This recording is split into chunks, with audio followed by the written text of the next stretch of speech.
Can I ask you a question? Yeah. We were having a discussion today about rebirth. About rebirth. Yeah. And the difference between rebirth and reincarnation. Is there a difference? Really speaking, it isn't rebirth. It's birth dependent on.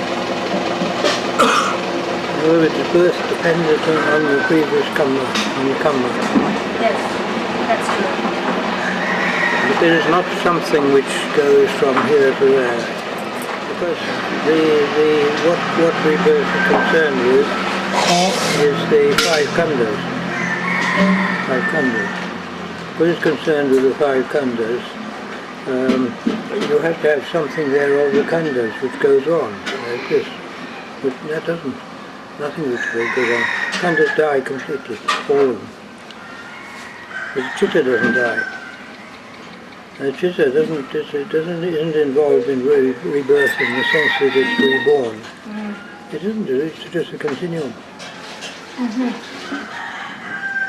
But the thing is, that because of our vichara, we don't see that. And because of our vichara, when we come to time of death, there's a terrific wanting to live. So grasp. And we grasp another life. And the grasping comes from the Chaitanya, which is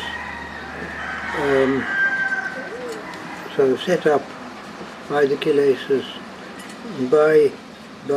also by the karma.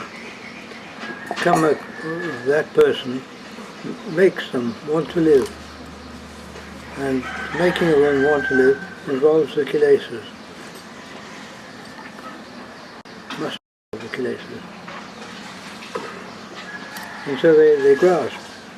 And as all the practicing bhikkhus say, they're not afraid of death, they're afraid of rebirth. Because they don't know where they can go. So it's a chitta that grasps another five khandhas. It's in the chitta, yes. It's the working of the chitta, associated with karma and the kilesas. So you don't actually call it a soul. This person is. Yes. What arises from that is something new. But the khandhas, the kilesas go on, and the khandhas go on. They're factors of the chitta.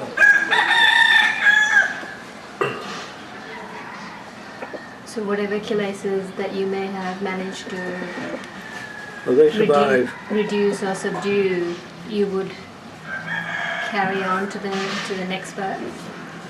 They carry on, but you never know, because kilesa, because the karma that one has, it can go and jump to any place of karma, where there's karma. It hasn't actually come to fruition. And it can be karma immediately from the previous environment, or from 1,000 years ago. We just don't know. We have to develop the panya. Seeing the body's part of it. Also seeing the nature, the change, getting old.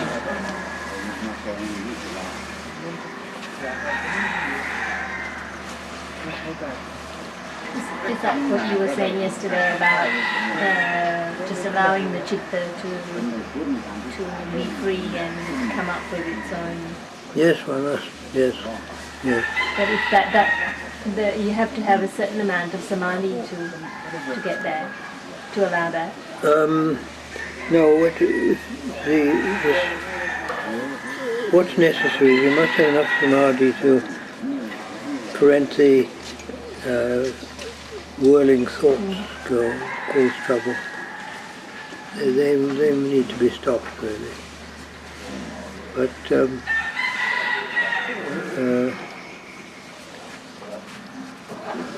see the chitta like that is, if one leaves it free, it will go to where it's necessary, where it's automatic. automatically goes in the right place. If one tries to do it for oneself, usually it goes all wrong. Because the self has kilesas involved with it. And the aim of this, I mean, seeing the body change into an old body like that, it shows up the impermanence of everything in nature. And this is one of the things that's very important. So is that just something that would happen to anyone if they're getting to a certain level of samadhi, or is it certain personalities or certain people who practice that? It's typical, but it doesn't happen the same way for everyone. It's the sort of thing that happens. And to see it like that is very valuable. Very. When it's seen like that, it goes in quite deep too, because one hasn't tried to do it, it's come up automatically. So it's an affair of the chitta. It goes into the chitta.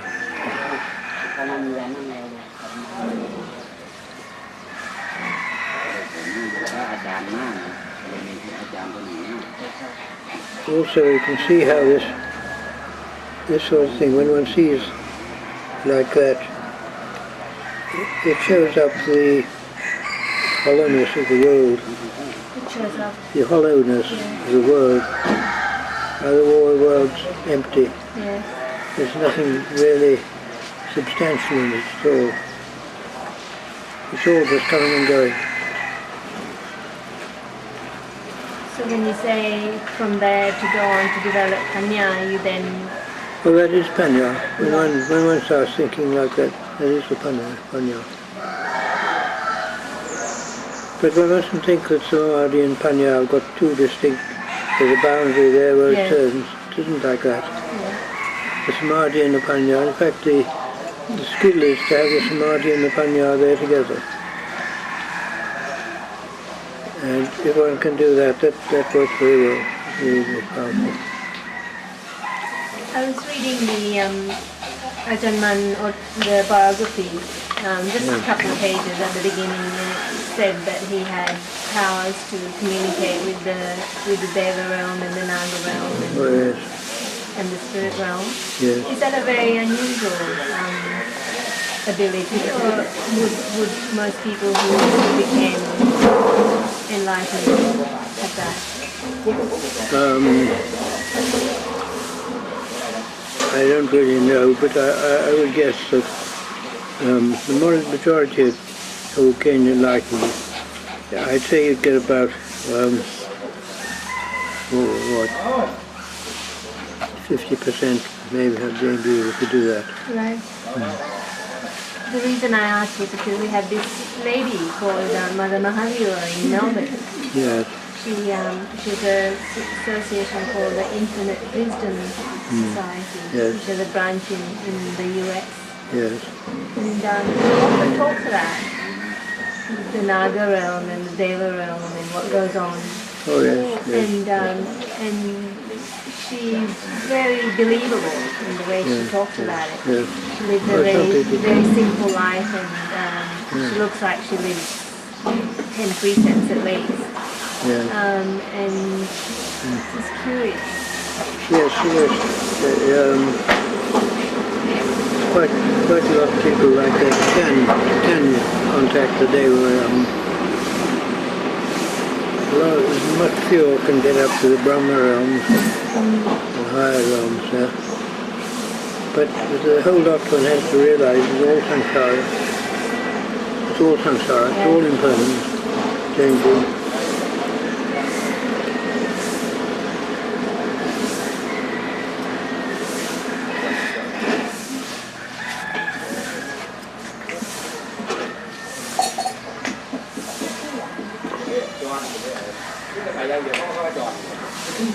Understanding of reincarnation was the Hindu idea that the soul is reincarnated in a different form.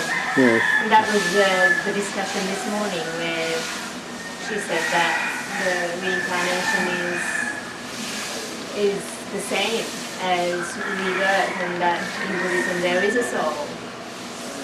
It's a chitta. The trouble with the word soul is that nobody knows what it means. Yes, but in the Christian sense, soul is a permanent entity, isn't it? I think so. I'm not sure. But that's not the way in Buddhism. The chitta is one of the 5 khandhas. No. Not the 5 khandhas. The 5 khandhas are all connected with the world. Chitta is not. Chitta doesn't die. And chitta is the fundament. Really, you can say the pure chitta is fundamentally what we should all be. That's the arahant. Pure chitta. So what happens at the time of death of an arahant? It's something which nobody can say. There's no concept because the nature of samsara is impermanence. Everything is impermanent. There's nothing static at all. And impermanence means that you can't find any real thing because there's nothing that remains. Even for a moment, it's all changing. Whereas Nibbana is not impermanent. How can you say it's permanent? Both don't apply. All the categories don't apply to Nibbana. And because of that, what happens to the arahant after death is something that's completely beyond the world. The world can't understand. But it's something that the people who get there, they say, of course, it must be like that. There's no other way. It's the truth.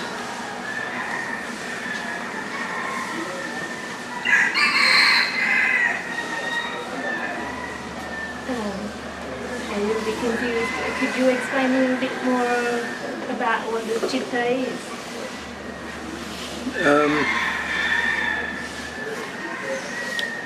What it is, it's the one who knows. You can only go by its characteristics. And it's the one who knows all the time. Knowing is the nature of the chitta, but it doesn't mean to say one always knows rightly. One only knows rightly if one's got purity. But the nature of knowing, the chitta, when vijnana is presented with an object, then the chitta joins up and becomes vijnana. Vijnana, I take it means dualistic, goes dualistic, because it means we is to divide, and jnana, divide in knowing. It means the chitta becomes two, the objects and the subjects. And because it's that nature, and it's impermanent, this is in samsara, immediately, and has to come up again, and immediately disappear, again. Whole things changing all the time. But when it reverts back to the chitta, the pure chitta, then that change doesn't take place like that. So in the Satipatthana, when you do Chittanupassana, is that what is arising in the chitta, watching?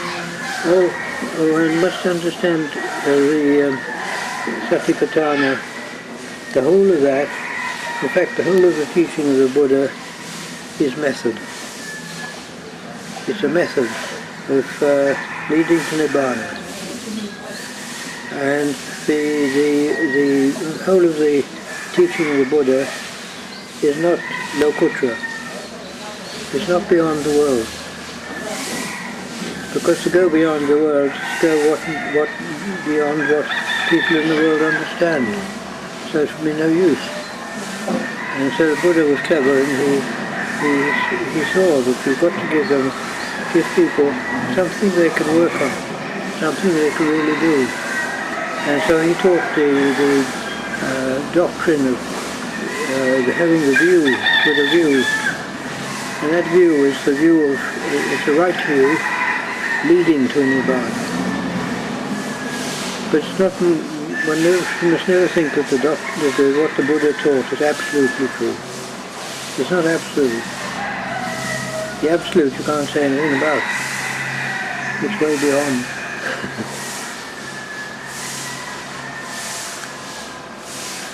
It's like the nature, the Arahants say the nature of the pure chitta is emptiness. Meaning it's empty of all this, empty of the world. But what's empty of the world, we can't imagine what it is. We don't know. It goes beyond. And the purpose is to get beyond, and it's as though they say that they're telling us that is what we should all be. That's the right state. This state we're in now is muddled up and sort of caught up with all sorts of wrong things, wrong ways. We all have the pure chitta, it's just that it's clouded by the ten defilements. No, we can't call it the pure chitta then, because there's not two chittas. If you have the pure chitta and the defiled chitta, you have to have two. You can't be like that. The defiled chitta is the one that does all the work with the world and sort of messing about, as most people do. But when you destroy the kilesas, that chitta goes pure. Right. And it's easy to do the same. Yes. So happens. But pure chitta doesn't exist there separately at all. When I get close to the theme of Nibbana, it's difficult to work with it, because what we're used to is a world where words have logical meanings.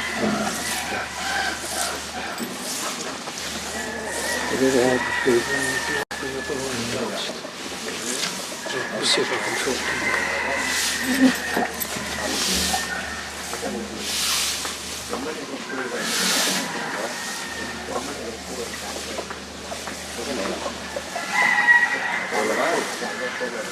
It becomes difficult when you get near because it makes you emptiness, empty of the world, and because it's empty of the world, one's got nothing to pin on at all. I think what freedom means, or complete freedom, it means no limits, no boundaries, nothing that you can't be or can be. It's something you can't imagine.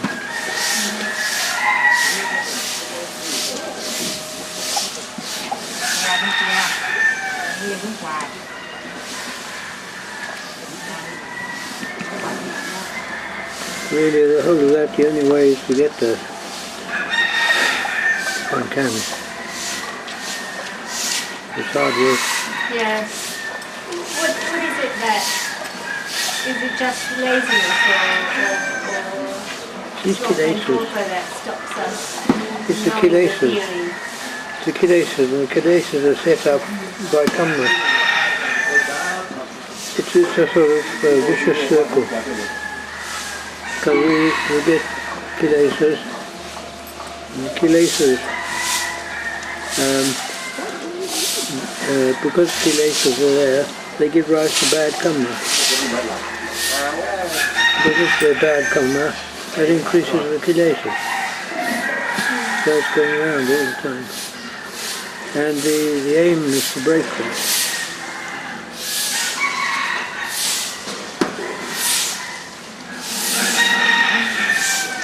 So you need to have a great desire that you're almost battling against your own Yeah, the thing is that we've got to see that we've all got to try and let go of our attachments. The attachments are the thing that hold us. And the attachments come from wanting, from tanha. And those attachments keep going on and keep us going. And we see that the nature of feeling is very important. Feeling is a result from karma. Feeling is not karma in itself. It's a result. Pleasant, unpleasant. Pleasant, unpleasant, and neutral. Pleasant, unpleasant, and neutral. Present? Pleasant. Pleasant. Oh, pleasant and unpleasant, yes. Although the feelings are almost infinite variety, but there's a sort of trace the major divisions. And feeling is very important, but it's a result of the past. But because of that result, when unpleasant feeling comes up from bad karma, there is a tendency to react with trying to stop the feeling and turn it into pleasant feeling. But because of that, one then has a desire to stop it. So one does things based on greed or hate or delusion. Just trying to stop that feeling. And that reaction is karma. That's the karma that people make. And that karma, if they go that way, tends to produce a future situation almost exactly like it came up here.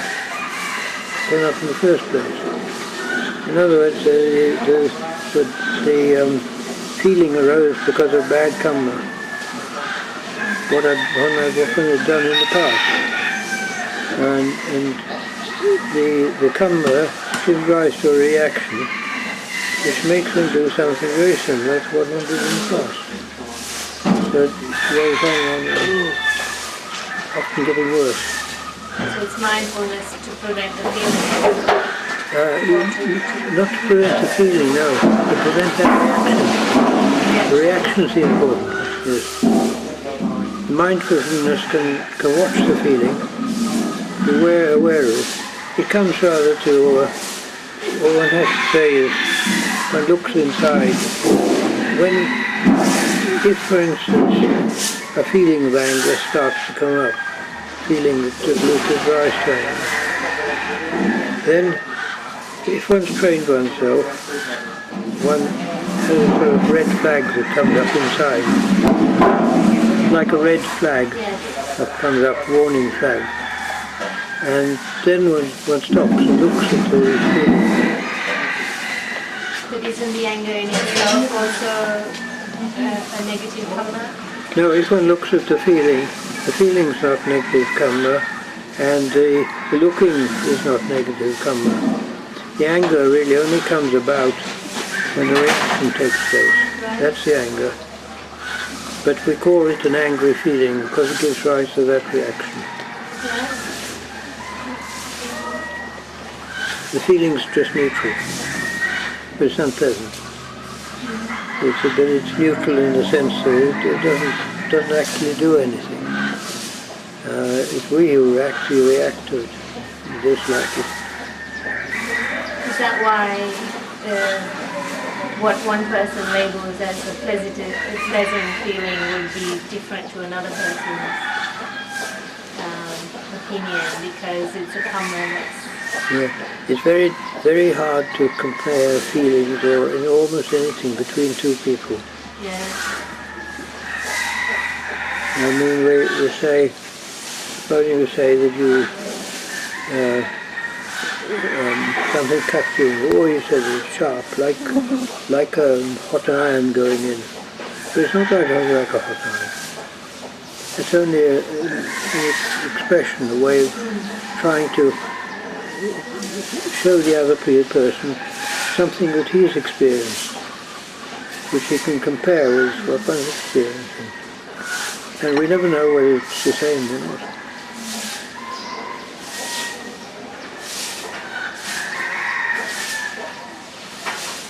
But this business of the feeling coming up and giving rise to anger, it is important. Very important, because in the world it happens time after time after time. People get anger coming up, and they give way to anger. Really the reaction is the giving way to that feeling. Instead of saying, this feeling is my own fault, I created it, and so I must put up with the unpleasantness. If a person says like that, then that karma steadily goes less and less and less, because there's no reaction. If you watch anger, however bad it is, you still... However bad that feeling is, that feeling can be very bad if one's prepared to watch it and put up with it without reacting, without giving way to any expressions in speech, in thought, speech or action of anger. Then it dies away. And to that extent the karma is less. It will come up again, but it won't be as strong. And if one does that steadily over a period of time, that karma will continue.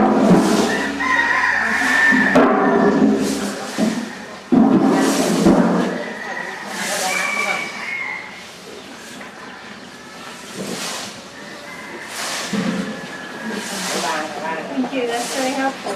Good.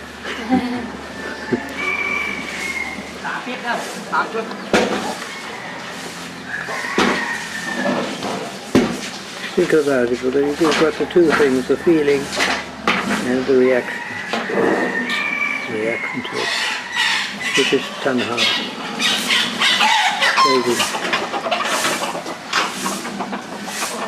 Is it sometimes hard to differentiate the feeling going into anger? Is that about mindfulness? It goes in so quick. Yes.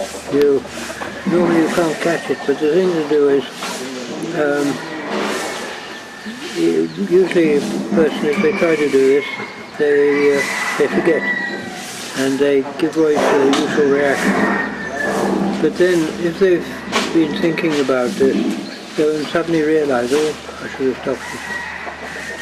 And if they do this several times, it becomes closer and closer to the time when you can catch it. Once you learn to catch it, then one can steadily get rid of it.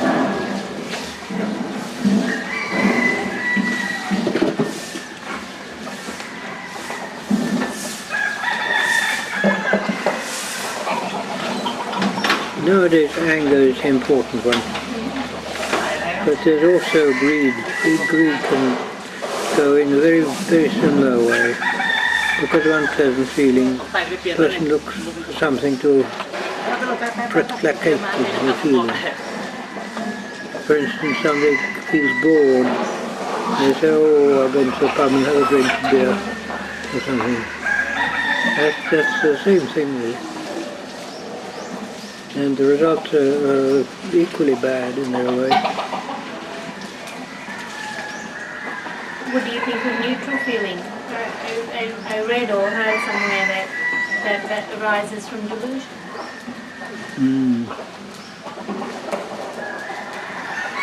I would doubt that. I'm not sure. But, neutral feeling is really not even noticed. Not noticed. Yes.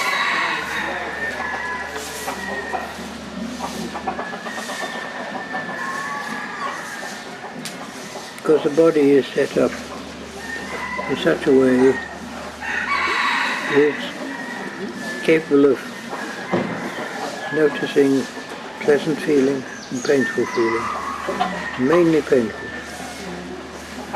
If there's neutral feeling, the mind doesn't stick on. It doesn't give you much object to stick on. So neutral feelings are usually very weak.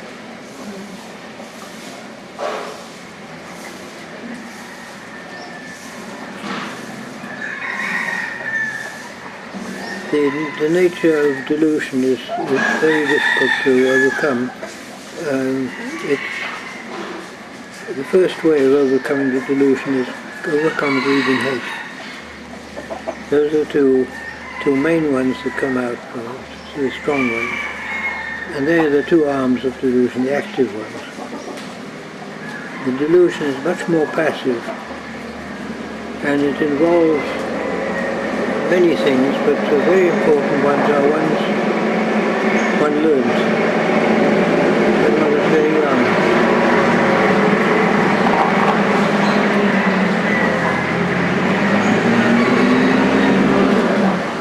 When one is very young, one learns all sorts of things,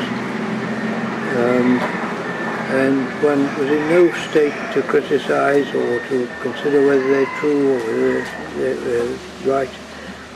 And because it was when the mind was in a sort of yielding, soft state, it goes in very deep, very strong. And that can remain with a person throughout their life, quite easily. And there's a lot of delusion in what one learns, a great deal.